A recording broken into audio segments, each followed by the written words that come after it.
আচ্ছা, যুদ্ধদিনের চিঠি কেমন হয়? মানে ধরুন আপনার দেশের যে দেশের সঙ্গে যুদ্ধ লেগেছে সেখানেই বাস করে আপনার প্রিয় বন্ধু, হতেই তো পারে। এইরকমই দুই বন্ধু ছিলেন লুজ লং ও জেসি ওয়েন্স।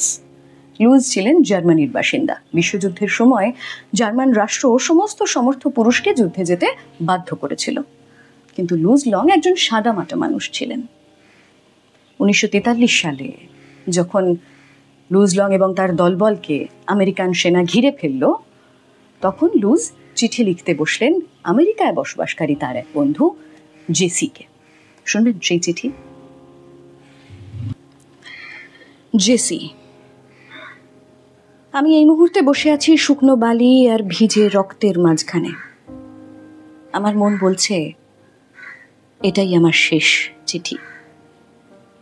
নিজের জন্য আমি ভাবিত নই, শুধু বাড়িতে আমার স্ত্রীর কথা বড্ড মনে পড়ে, আর মনে পড়ে আমার ছোট্ট ছেলেটিকে। ও আমাকে ঠিক করে চেনেও না এখনো। আমার একটা অনুরোধ রাখবে জেসি?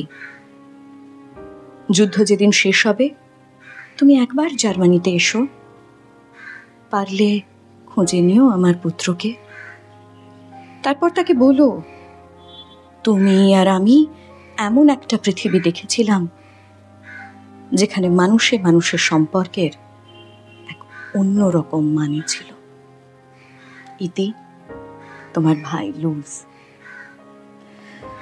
যুদ্ধ শেষে মৃত বন্ধুর অনুরোধ অক্ষরে অক্ষরে পালন করেছিলেন জেসি।